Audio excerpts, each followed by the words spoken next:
Maranata! Graça e paz, que Deus abençoe ricamente toda essa igreja. Em nome dessa igreja adventista do sétimo dia, Shekinah, aqui está a presença de Deus.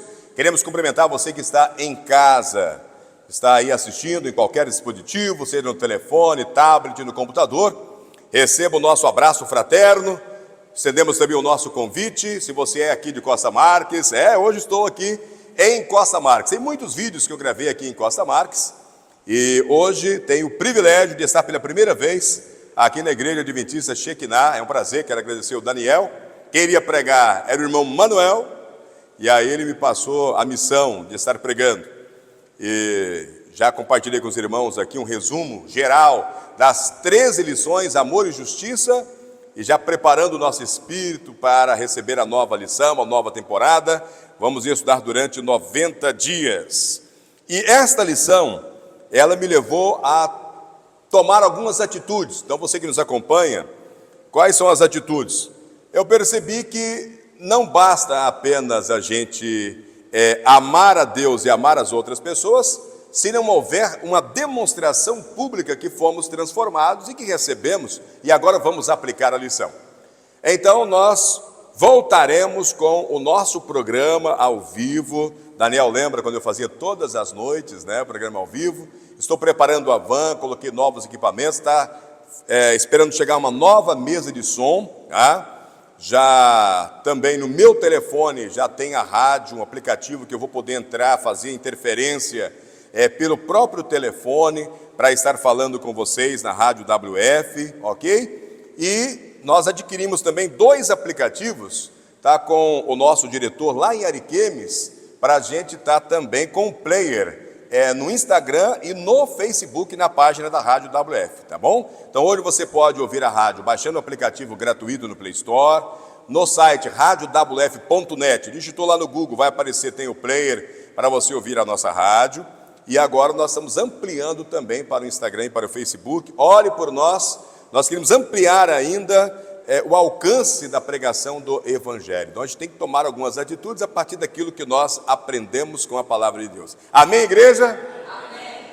Hoje o sermão é todo crédito do pastor Adolfo Soares, um grande teólogo, pastor da Igreja Adventista do Sétimo Dia. Então parte desse sermão é tirado de uma mensagem que ele publicou, e eu vou estar usando como base essa mensagem para estar dividindo com vocês aqui na igreja e dividindo com vocês que estão em casa também, O sermão nós vamos refletir sobre a salvação, Os irmãos estão acompanhando no canal Falando de Cristo na Estrada, Adventistas Rondônia, Adventista do Sétimo Dia, Nova Jerusalém e outras plataformas. Já deixa o seu like aí. E eu disse que estaria trabalhando esse ano, Apocalipse 14 e os seus arredores, E já preparando o estudo aí para o ano que vem, vamos trabalhar sobre os mandamentos de Deus, aquilo que Ele espera nessa relação de aliança e pacto para com Deus, 4 primeiros mandamentos, para com o ser humano, os outros 6 mandamentos. Orem por nós, orem pelo nosso ministério. Amém, igreja? Amém. Sermão refletindo sobre a salvação. Pegue a sua Bíblia. E com ela em mãos, lâmpada para meus pés, luz para o meu caminho, é a santa palavra de Deus. Você em casa também, eu quero que você pegue a sua Bíblia. Conversando com meu irmão Aguinaldo, ele é presbítero da Igreja Presbiteriana Renovada, e também agradecer meu irmão Laudeci é promessista, as irmãs dele assistem todos os vídeos, mandar um abraço para a Laudinéia e para a Lenir, são adventistas do sétimo dia, líderes da nossa igreja lá em Rolim de Moura, e está viajando aqui, está comigo aqui também, trabalhando aqui em Costa Marques. Muito obrigado, meu irmão, que Deus abençoe. E a gente conversava, eu tenho trabalhado, e eu percebi que eu só trabalho sermão técnico, irmãos. Eu não sei fazer sermão de apelação, aquele sermão que toca no coração, aquele sermão que faz chorar, E eu dizia para eles ainda, ontem no carro, a gente vindo, eu falei, olha, eu só consigo fazer sermão técnico, eu não consigo fazer esses sermões, E olha que eu não sou professor, Sou apenas professor da escola sabatina, mas os meus sermões são técnicos. E eu pedi a Deus, vou começar a trabalhar um sermão, para fazer um sermão apelativo, pelo menos de vez em quando está pregando um sermão de apelação. Não é o caso desse hoje, eu estou me justificando, Então, eu gostaria que vocês pegassem a sua Bíblia para que vocês pudessem compreender, que a gente refletisse sobre a salvação. Oremos? Querido Deus, amado Pai, Estamos novamente na sua presença, Senhor. Por isso, pedimos mais uma vez, perdoa os nossos pecados, perdoa as nossas falhas. Mais uma vez, pedimos também que receba os nossos agradecimentos, porque reconhecemos que o Senhor é o nosso Pai que nos conduz com todo amor, com todo cuidado. Obrigado pela misericórdia, pela graça, Senhor. Obrigado por esse momento reunido aqui com os irmãos, aqui na Adventista do Sétimo Dia, Shekinah, aqui em Costa Marques. Obrigado por esses irmãos, amigos que o Senhor nos dá em qualquer lugar desse planeta, através dessa rede social. Cuide deles, é o que nós pedimos, em nome de Jesus. E só mais um pedido, Senhor, nos use nesse momento que o Espírito Santo nos capacite, que fale através de nós e que o mesmo Espírito trabalhe em cada coração para receber e aplicar a sua mensagem. Em nome de Jesus oramos, amém. Por que é importante falar sobre salvação? Irmãos, tem muitos temas que parecem que vai ficando esquecido e às vezes não é levado tão a sério. Você que está em casa, talvez, assim, o que é salvação? Né? O que implica a salvação em minha vida? Por isso o tema é importante. Por que falar sobre salvação? E aqui eu poderia apresentar uma lista imensa de ideias para justificar a importância do tema da salvação.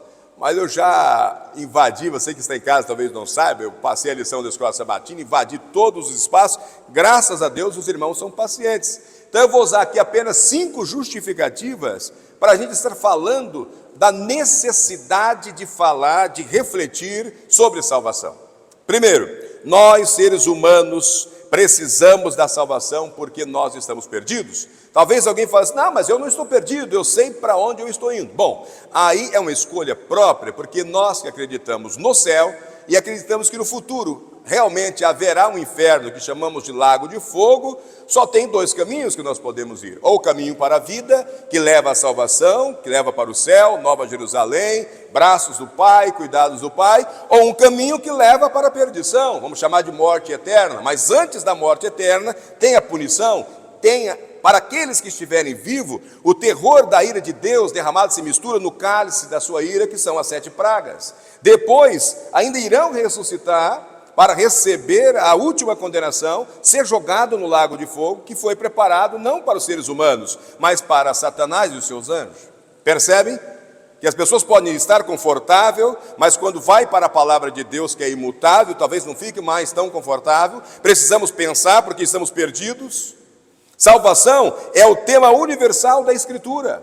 A palavra de Deus de Gênesis e Apocalipse o centro é a salvação, e isso torna essencial o estudo.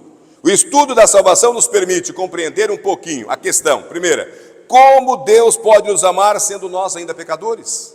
Como é que Deus pode amar o Vanderlei? Como é que Deus pode amar o Laudeci, que está na igreja?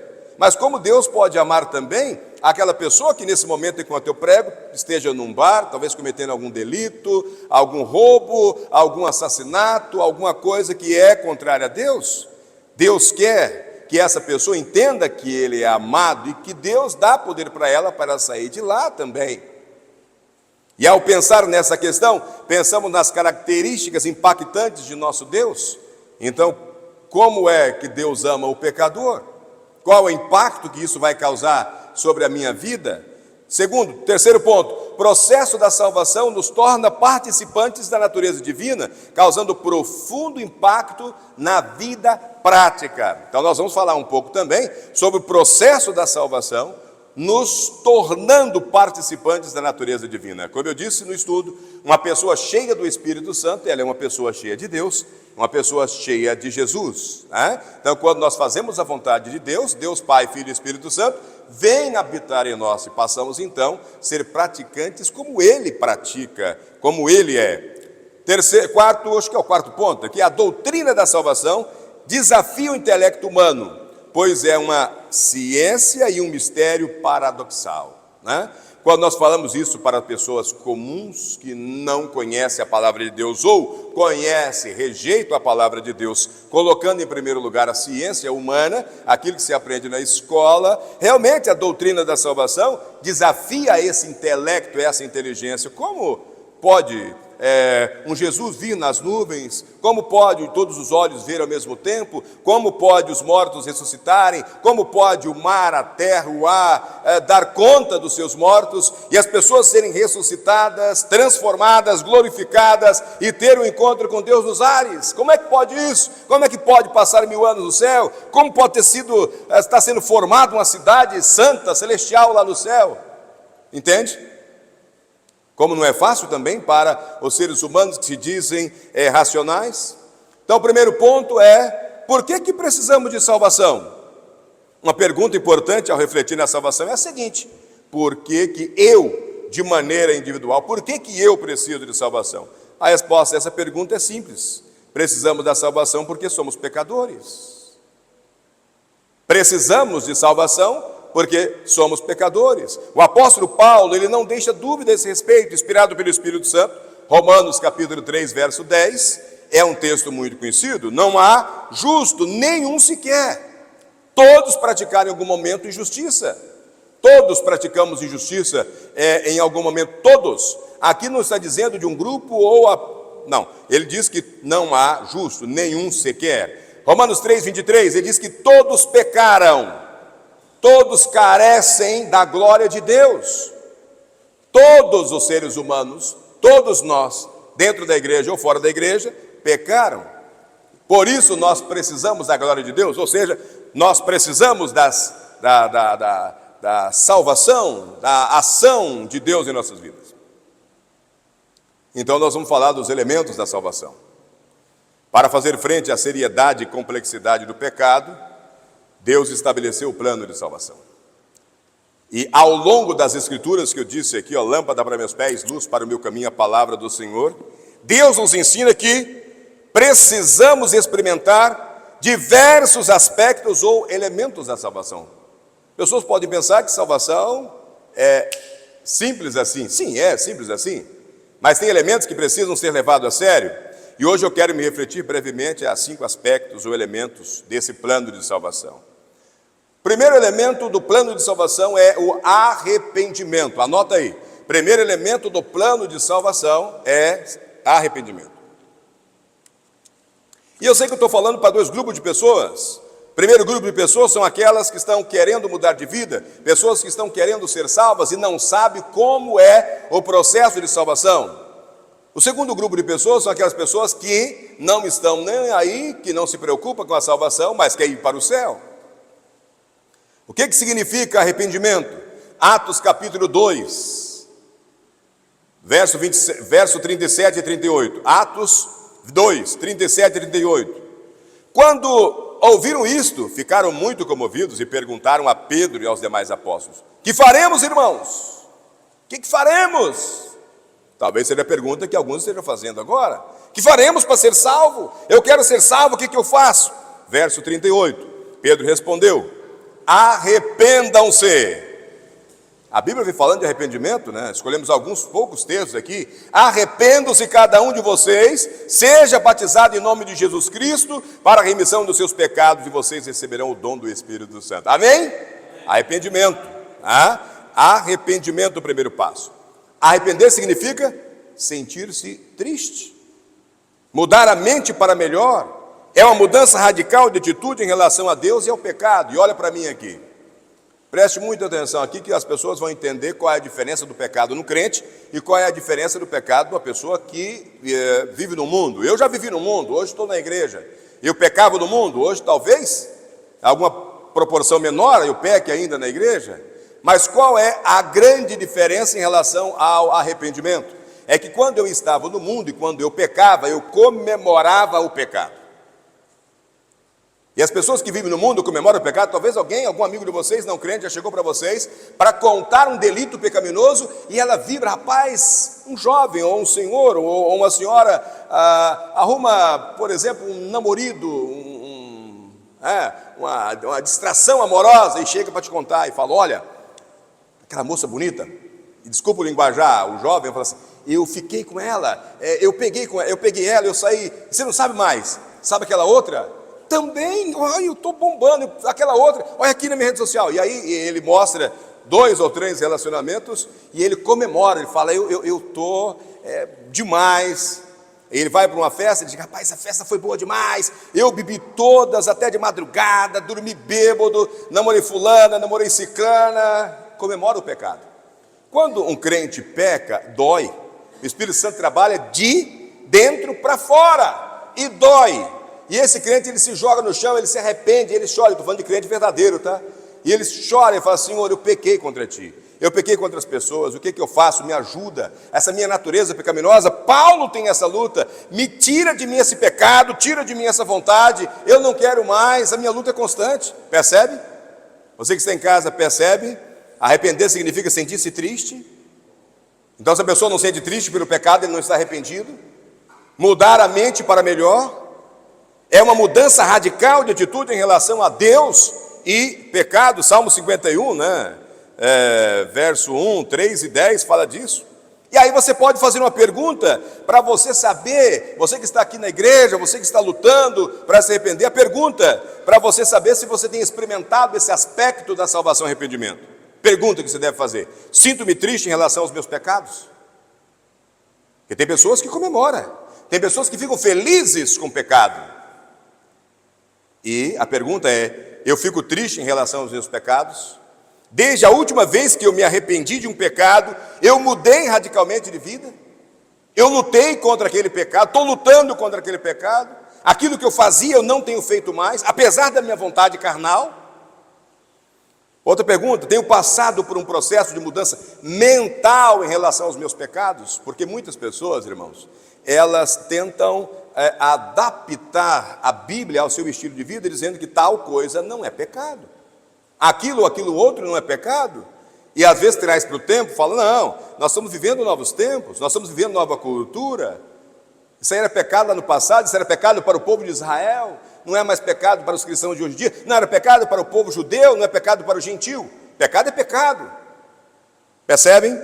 Outra pergunta, a última: tenho sido franco e sincero com Deus nas minhas conversas em relação aos meus pecados? Tenho mentido para Deus ou tenho falado a verdade para com Deus? Tem chegado para Deus e falado, Senhor, eu pequei, dado o nome do pecado, contando para Deus, mas Deus sabe, mas Ele quer que você confesse. Fala para Ele das suas lutas, seja franco com Deus. Tem feito isso? Segundo elemento, irmãos, a confissão. O que significa confissão? Significa expor a Deus ou às pessoas os pecados cometidos em atitude humilde de admissão e reconhecimento de falha. Aí trabalha com o brilho do ser humano. Olha, isso aqui é muito difícil, né? A confissão, Tiago, capítulo 5:16 diz, portanto, confessem os seus pecados uns para os outros e orem uns pelos outros, para que vocês sejam curados. Muito pode, por sua eficácia, a súplica do justo.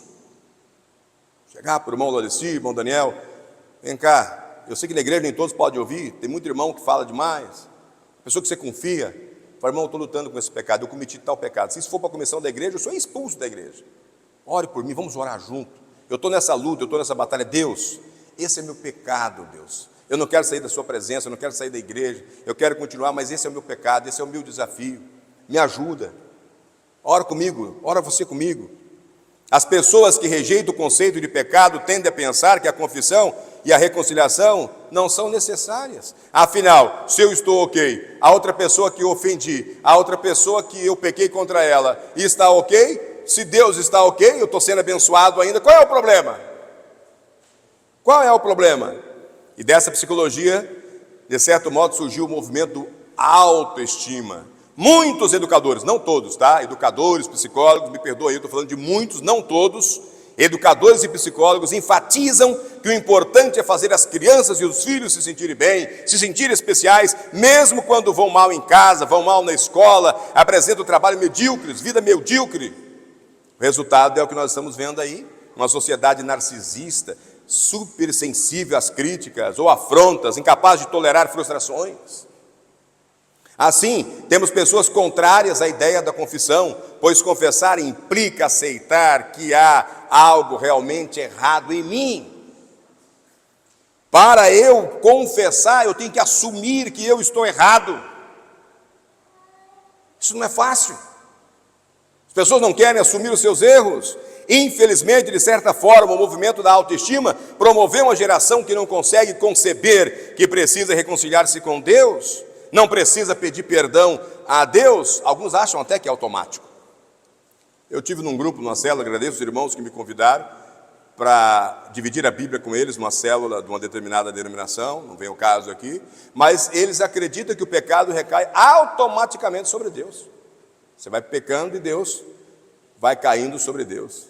E acreditam ainda que todo o pecado foi tirado do mundo quando Jesus foi para o céu. Pessoas não se consideram responsáveis pelo que fazem.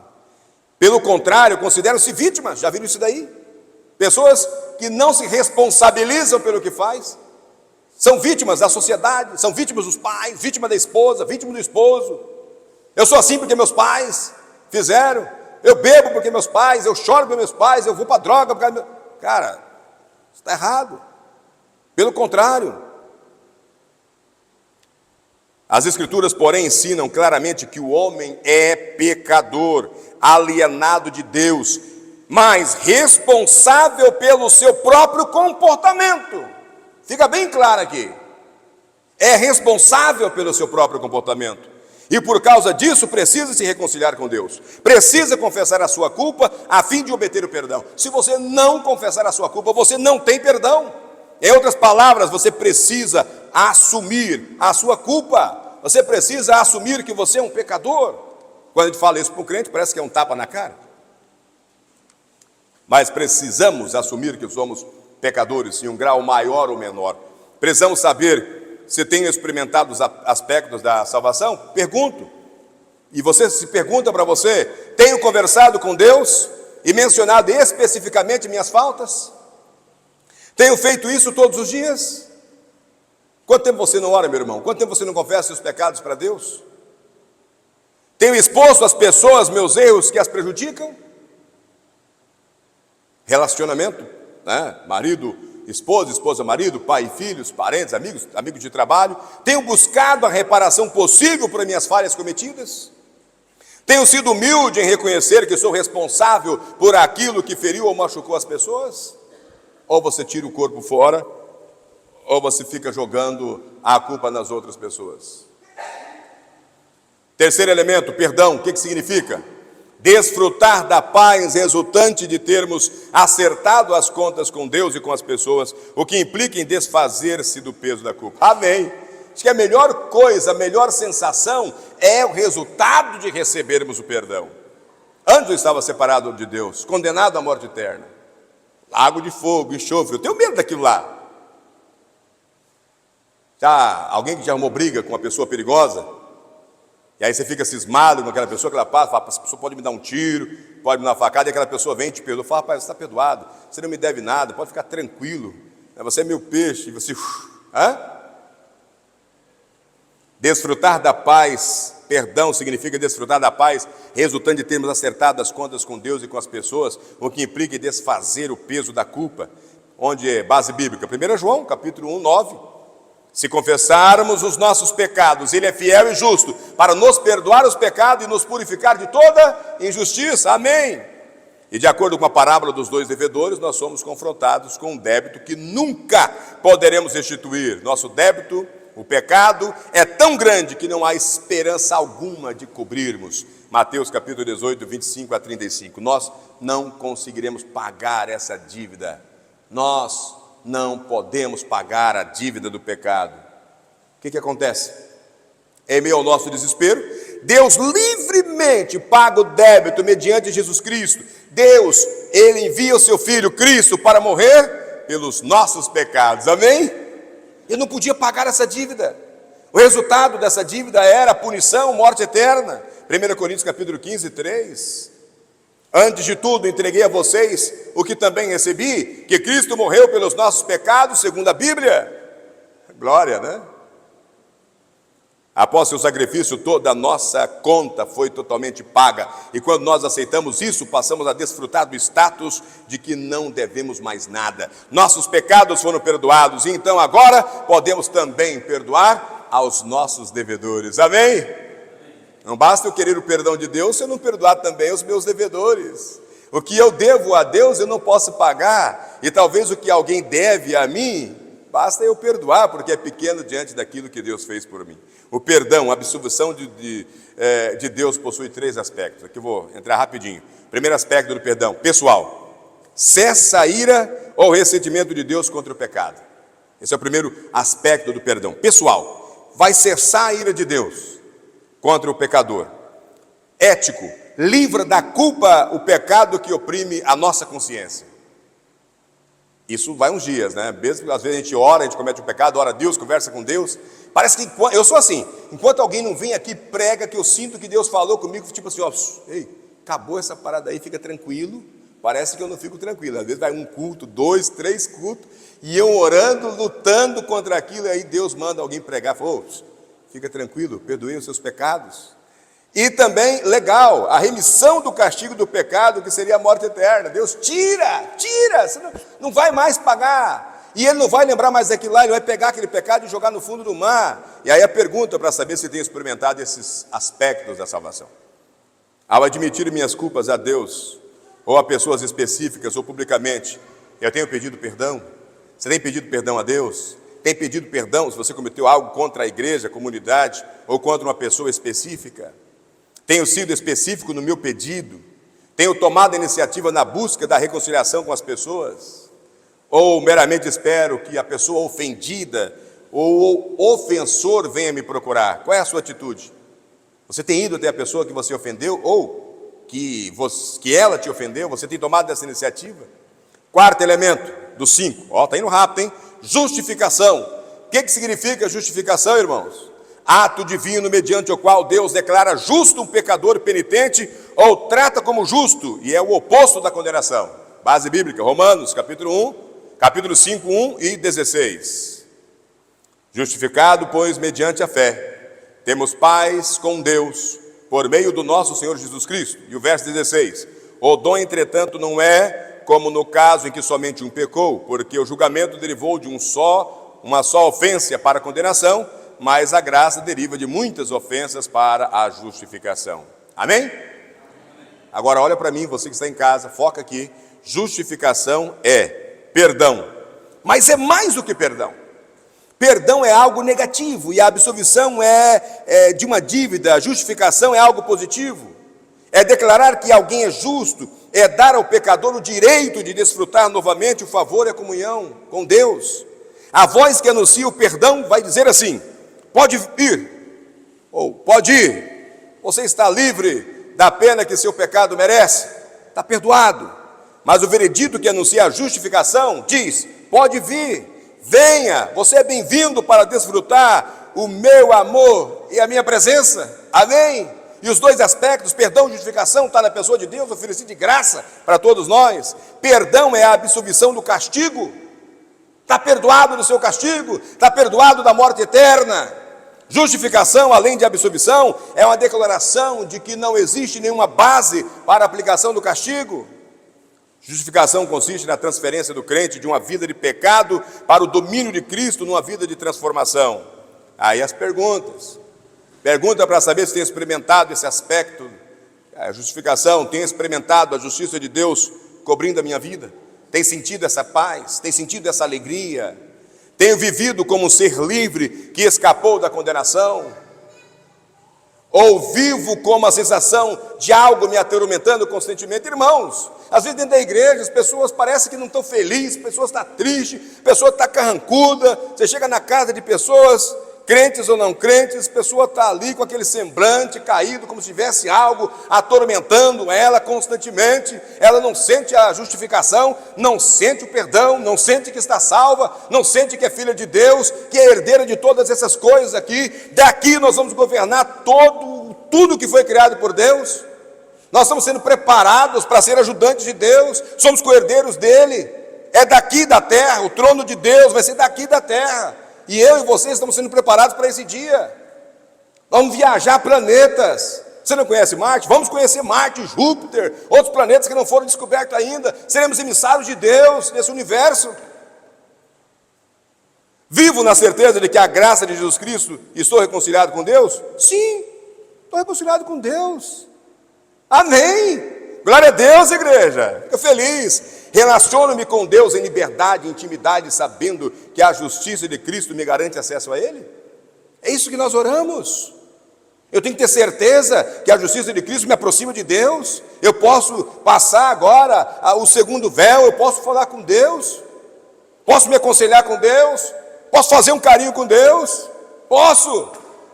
Relaciono-me com Deus como um pai amigo, e não como juiz, alguém que me incrimina constantemente. Tem gente que tem a mente prejudicada. Vamos para o último elemento para terminar: santificação. O que significa santificação? Aqui é um dos grandes problemas do mundo.